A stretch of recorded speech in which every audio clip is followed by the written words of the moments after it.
You're now listening to All Hog Sports, covering all Arkansas Razorback sports, such as football, basketball, baseball, and much more. Now, here's your host for today's show, Sam Stimson. It is the Battle Line Rivalry week here versus Arkansas in Mizzou at this matchup. It was supposed to be last week, but it got postponed due to COVID. They're going to be playing on December 5th at 11 a.m. on SEC Network. And I'm excited for this game because I think Arkansas has a pretty good shot at winning. I'll preview all of that in today's episode as normal on the show. But if you like what you're hearing, please follow all my social medias at All Hog Sports Pod on Twitter, Instagram, and Facebook. And you can find all those links and always listen at allhogsports.com. And if you'd like to call into the show and leave a voicemail, you can call in at 479-222-2480. You can call in, talk about basketball, baseball, for what it's worth, even football. Anything you want to hear me talk about on the show, just leave a question, or you can, leave a comment, and I'll play it on the show. So call in at 479-222-2480. Now, for the Arkansas Razorbacks. Now, Arkansas is coming off of 2 losses in a row to LSU and Florida. Big news today, running back Rakeem Boyd has opted out. He is going to enter the NFL draft early, and I think this is just the best decision for him in his career as a running back, and it makes a lot of sense for him. He gave us a ton of plays and awesome stuff during the Chad Morris era when everything wasn't working out, and he was one of the first guys to commit back to the Razorback football program after he lost the running back coach Jeff Traylor to UTSA, who's doing a fantastic job over there. And he also lost, the whole coaching staff with Chad and everybody who recruited him. He committed to Sam Pittman this year and played during the season, but he lost a lot of time due to injuries and things like that. It just hasn't looked the same, and this is obviously a business decision for him to prepare for the Combine, Pro Day, and all that stuff. I wish the best of luck to him, and I'm really looking forward to seeing what he can do in the NFL, because I think he's going to bring that talent to an NFL team. I really like what I saw from him, though, under the Chad Morris era, and I think there's a ton of film from that will make him have a shot somewhere in the NFL in the future, but, I really think his time here. This year, though, he had 82 carries for 309 yards. So what does this mean for the Razorbacks? This means we have a really small running back core. We started the season with 6 running backs, and then Spivey transferred out, Boyd opted out of the season, and then Oglesby, the guy who switched over to track, a lot of hype around him when he made that decision, was injured in camp, so he hasn't been playing either. So we were down to 3 running backs for this game, that being Traylon Smith, Dominic Johnson, the 3rd running back, and then they think they're going to move TJ Hammonds out of wide receiver back to running back where he originally played. Now, Dominic Johnson was actually the guy who flipped on National Signing Day from Mizzou to Arkansas and threw the Mizzou hat on the floor. It'd be awesome to see him get a little bit of playing time if we get a big or something against Mizzou and get a touchdown or something. But I just thought I'd throw that out there for this game. He's technically the running back too, but I would expect Hammonds to be moved back into that room. Now, Traylon Smith is a really quick and explosive running back. I really liked what I saw from him this season. I feel like he fits into this Browns offense really well. He's able to kind of find the holes a lot quicker and have that vision that good running backs have and just get the ball down the field, averaging 5.3 yards per attempt. It's easy to do that. 469 yards on 89 carries. He will take the majority of snaps in a very small running back room as expected. No one else on the roster really has true running back snaps outside of TJ Hammonds, who had running back snaps beforehand. I would expect to incorporate somewhat there on wide receiver and running back, 2 positions that are relatively low because of De'Vion Warren's injury earlier in the season. We saw TJ Hammonds play a little bit of wide receiver against LSU and had a big, important catch in that game as well.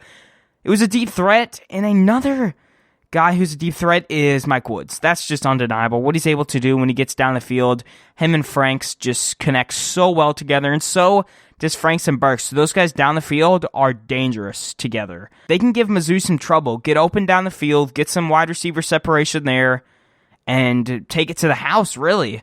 So for them to go long and get catches is important because I feel like in a lot of Razorback games, especially against Tennessee, where we won that game, it's because we were able to get deep balls and things like that.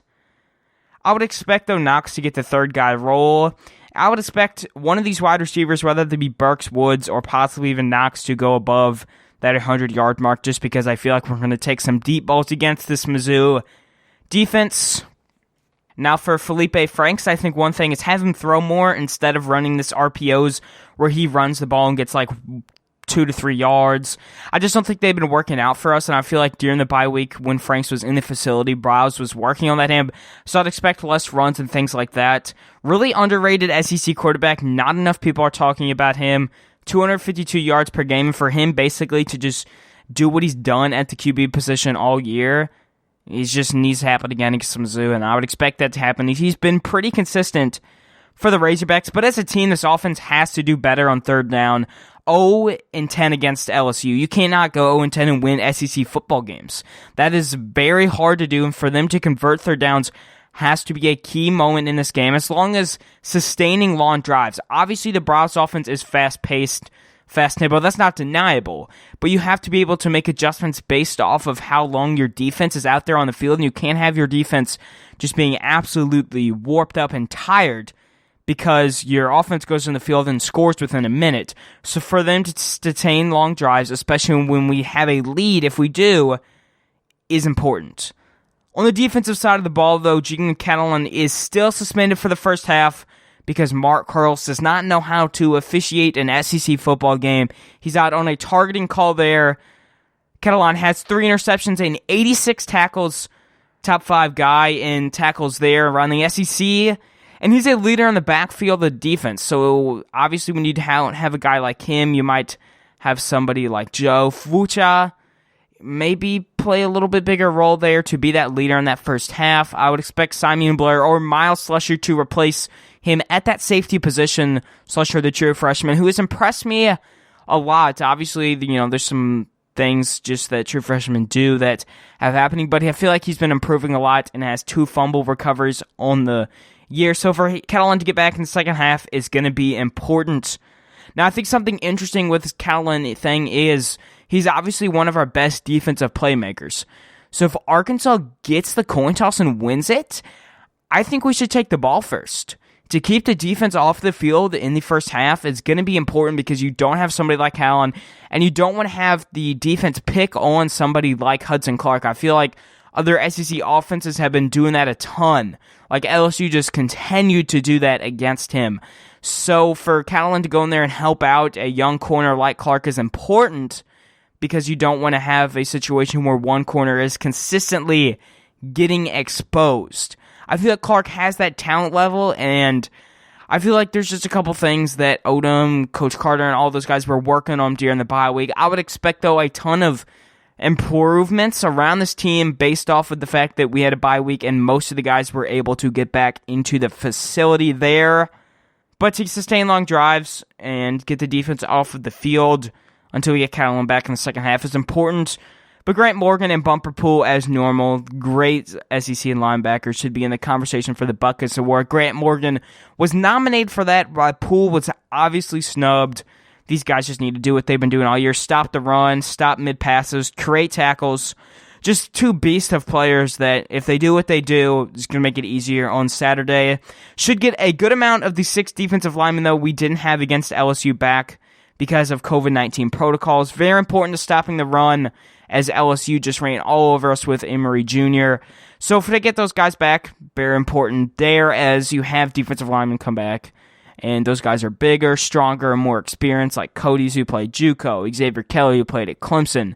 So to have experienced guys there to stop the run, big point for the Razorbacks. But forcing turnovers, as always, that's just what this Razorback defense does best. And to get meaningful turnovers is important. I say this all the time. Meaningful turnovers mean something and will help this defense on offense more than anything. But this is a revenge game for Barry Odom. Barry Odom was the Mizzou coach and went 4-0 against Arkansas in this time there, but it just didn't work out elsewhere, and he was fired after they beat Arkansas last year 24-14 at War Memorial Stadium. Now this game is versus the Missouri Tigers. They are 4-3 and have won 4 out of their last 5 games. Very hot team coming off of wins against LSU. But for the most part, they've had a weaker strength of schedule, ranked 29th in the nation compared to Arkansas's 7th. They have wins over LSU, South Carolina, Kentucky, and Vanderbilt there. They're above 500, though. Now, this Drinkwitz offense is interesting. Obviously, a guy who's connected to Gus Malzahn and that whole, offense that Chad Morris tried to run, and he's trying to run it at Auburn. We'll save that for another episode there. I'm not going to go into Chad Morris's offense. But this is a little bit different than that. It obviously sustains from that spread offense that Gus Malzahn runs, as Drinkwitz is a disciple of him. But he moves guys in motions, and a Mizzou wide receiver described it well. It's a very weird offense. And for the Razorbacks to be able to adjust to that is going to be a little bit more difficult than people think, just because of the amount of guys they send in motion, moving plays, the route running and everything. It's a weird offense, but if they can execute it well, that'll make it easier for the defense to read this. Defense is reactionary. Offense is always going to be what happens, and the defense just reacts to that, obviously making offense so much better, and that's why you see in the SEC, Big 12, schools like that where offense is so good, the defenses can't keep up with it because they just can't react fast enough. So for Arkansas to be able to establish a read on all of these motions and things like that is important, as this is efficient when it happens. Led by Connor Bazelak, who has 1,622 yards. Not a really guy that they rely on the red zone, though. Only 5 touchdowns and 2 interceptions. This offense leans more on rushing than everything. If you look at their leading rusher, Larry Roundtree, he has 143 carries for 650 yards, 8 touchdowns, and he's that red zone threat. For Arkansas to stop this guy is important, as our defensive core really isn't that good. You look at some of the games when we played Tennessee, LSU, teams just ran all over us. So for Arkansas to stop that is going to have to happen if we want to win this football game. But that offensive line holds up nicely for them. Obviously, Roundtree is really good because of that, has a great offensive line. But also, the offensive line has only given up 10 sacks. And if you look at Arkansas, we've given up 23 in comparison to that. Really low number for Bazelak at 10. Bazelak's really not a guy who drops out of the pocket a ton. And Franks really just was scrambling everywhere. I mean, Franks could easily have like 30 sacks against him, but he's more mobile than that. Arkansas, though, needs to force turnovers on Bazelak. Obviously, a young quarterback with a good amount of young talent around him. Force that guy to throw into situations where he shouldn't. Get those turnovers and stop the offense from being efficient.